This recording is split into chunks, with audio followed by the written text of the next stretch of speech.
Ceux qui ont à sortir du studio le font en dansant. C'est de toute beauté. Martin Vanasse, vous bougez pas d'ici. Moi, je bouge pas, je suis attaché ici. On va parler de vin et on va parler de cinéma avec Véronique Rivet, qui n'a pas bougé, qui vous a écouté, qui a souri à quelques reprises et là, qui va nous parler de 2 événements qui s'en viennent dans la région. D'abord, le premier salon des vins, les Assoiffés, qui va avoir lieu en juillet à la ferme Moore.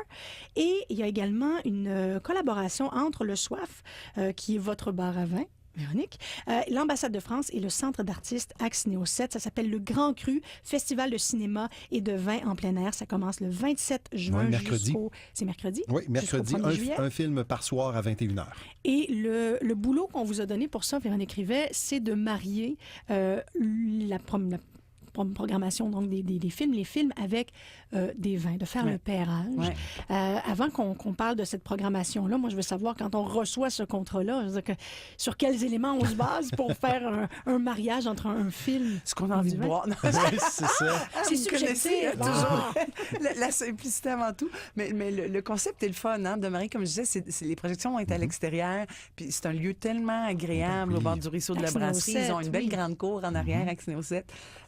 Donc, allez, ça, comme c'est l'été, puis bon, mais pourquoi pas faire une petite réception avant, hein? On va servir des vins. On sélectionne en effet 2 vins pour chaque projection, puis ça se fait sur... Évidemment, c'est pas comme marier des vins avec des plats où là, il y a une interaction, mais peut-être plus évidente, en tout cas, quand on goûte. Il y a une interaction aussi, je suppose. Hein, je vous parlais du côté multisensoriel. Mais tous nos sens sont interdépendants. Là, vous nous disiez, finalement, il n'y a rien qui... Quand on sent quelque chose, forcément, ça va avec la vue, ça va aller avec le goût, tout est interrelié. Hein? Oui. D'ailleurs, je dis souvent aux gens, beaucoup de gens pensent qu'ils sentent bien, mais c'est parce qu'on voit qu'on sent bien. Si on ne voyait pas... C'est vrai. C'est pas aussi évident qu'on croit d'identifier. Hein. Il y a des jeux très amusants là, où on sent des arômes à l'aveugle. Hein. Sentir des choses sans voir ce que c'est. On n'est pas si vite à les reconnaître. Donc, on n'a pas l'odorat aussi développé qu'on le penserait. Oui, c'est une bonne façon de développer. Mais donc, c'est ça, c'est fascinant, les sens tout. Hein. C'est ce qu'on entend, ce qu'on voit influence ce qu'on sent, ce qu'on goûte. Hein. Et donc, le choix pour les films, c'était comme je disais, c'est moins direct que l'interaction avec la nourriture, mais je me suis inspirée soit du scénario, de l'histoire, soit d'un personnage, soit du lieu où ça se déroule. On en a un, mettons, concrètement, si on en prenait un, Alors, film. Le premier film qui va être présenté mercredi soir à 21h, c'est Diamond Island. C'est un film France-Cambodge. Alors, c'est en cambodgien avec sous-titres en anglais. C'est un beau défi, ça. Vous imaginez, je peux aller choisir des vins cambodgiens. De toute façon, c'est le pays vedette, mettons, c'est la France. Hein? Oui. Je ne sais pas si les films, parce que ce sont des collaborations. Oui, parce que c'est l'ambassade de France. Oui. Il y a toujours un lien avec la France. Avec un réalisateur. Exactement. Et donc là, c'est l'histoire de 2 frères. Hein? Donc, c'est ça, inspiré de l'histoire. Un frère qui est plus réservé, qui est plus...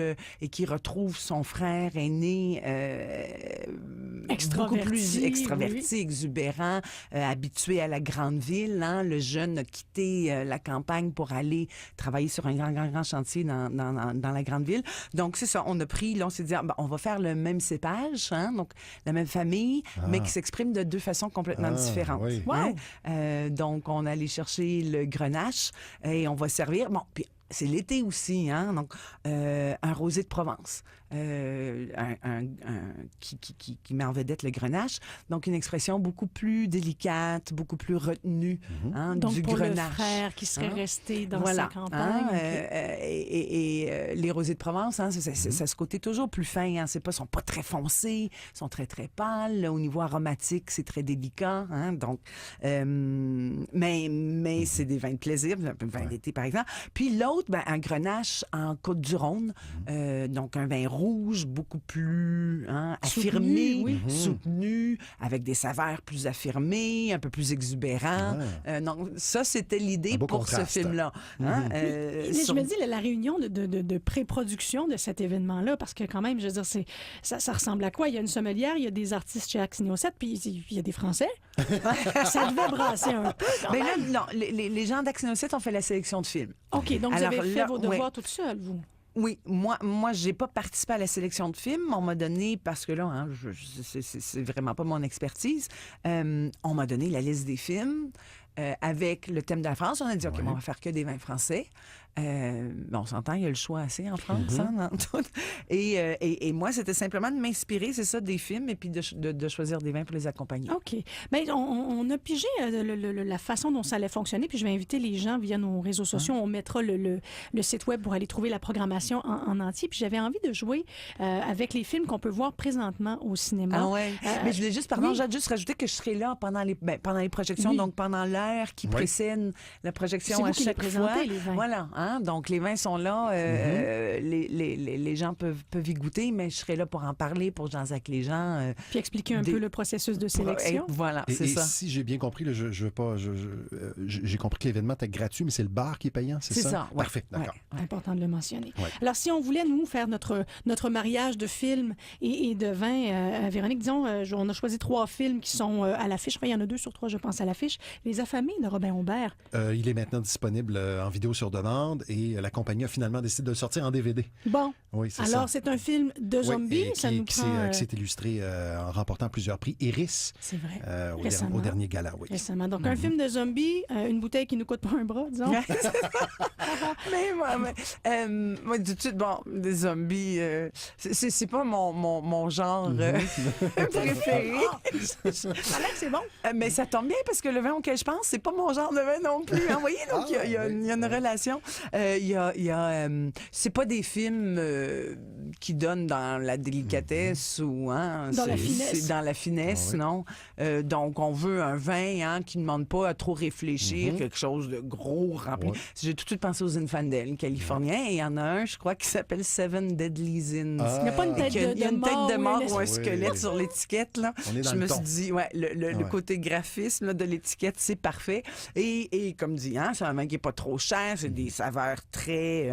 c'est pas un vin intellectuel, mettons. OK. Puis si on va voir un blockbuster, là, je sais qu'il y en a plusieurs. Il y a le nouveau Jurassic Park, il y a Solo, il y a les Avengers. Il y a beaucoup de gros blockbusters de films d'action qui sont présentés. Ouais.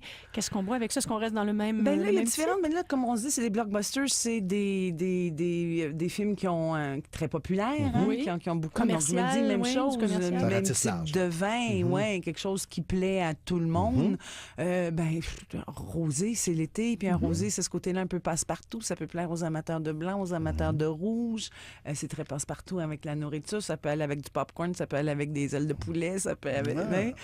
donc, ce côté-là, plus facile, qui fait que quelque chose de pas trop affirmé, qui va plaire à tout le monde. Restez dans le sec quand même. Là, je pars, vous voyez, je quitte les films, mais parce que souvent, on le voit dans les rosés, il y a souvent des rosés qui ont du sucre. Il y a même des vins rouges qui ont du sucre. Très sucré, le sucre dans les vins, ça peut être charmeur à la première gorgée, mais ça lasse très vite. C'est pas... le sec, c'est beaucoup plus passe-partout. On pense qu'avec quelque chose de légèrement sucré, ça va plaire à plus de gens, mais sur une période... Non, le sec, c'est beaucoup plus winner. Je suis tombé sur un rouge sucré au barbecue de la fête des pères, là, puis ça a gâché nos burgers. OK. Donc, sec, malgré... Puis c'est ça, rosé, c'est super passe-partout. Bon, puis la chute de l'Empire américain de Denis Arcand, le nouveau? C'est là que je suis peu au courant. J'ai vu. Voyons donc, le nouveau. C'est vieux, ça, le déclin de l'Empire. Mais en fait, la chute. Exactement. Il a décidé de ne pas baptiser le titre de son film. Le film sort cette semaine. Est-ce que quelqu'un peut me dire très rapidement, c'est quoi le scénario? Oui, c'est une histoire d'un étudiant, en fait, un doctorant en philosophie. Et il travaille le jour comme messager et il va assister à un vol qui tourne mal. Il va partir avec les sacs d'argent. Il va décider de les garder.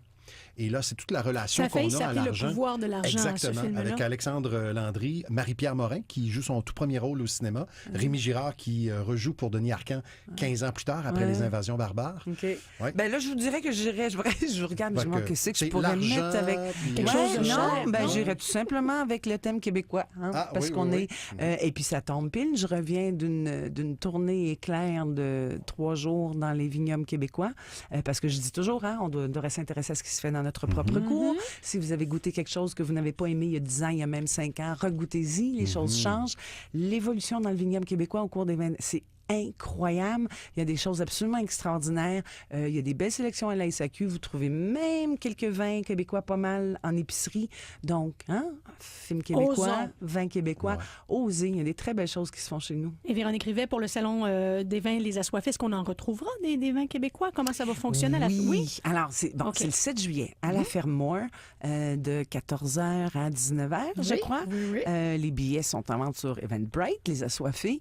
Et donc, il y a plus de... Donc, les billets sont 65 $. Qu'est-ce qu'on a pour ça, 65 $? Après ça, vous ne payez plus rien. Vous rentrez, il y a plus de 25 exposants, donc il y a tous les agents avec qui on travaille. Les gens se demandent souvent, c'est des vins d'importation privée, on ne peut pas en avoir, il y avait ça chez Soif, on ne peut pas en avoir, c'est pas à la SAQ. C'est pas vrai, tout le monde y a accès.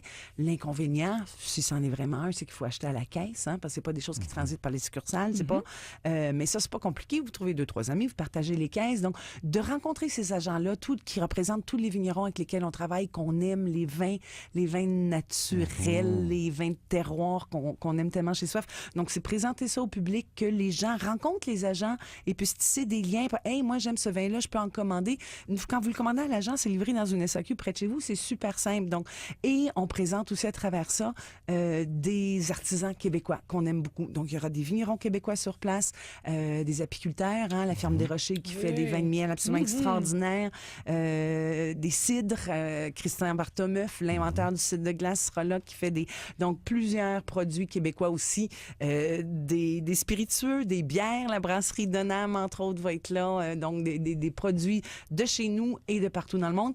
Vous avez accès à toutes les dégustations, ça ne vous coûte rien. Il y aura des classes de maîtres. Yann Aubé, entre autres, que vous connaissez probablement, grand spécialiste des spiritueux, qui va donner des classes sur les spiritueux, des vignerons qui vont faire des présentations. Les classes de maîtres sont gratuites.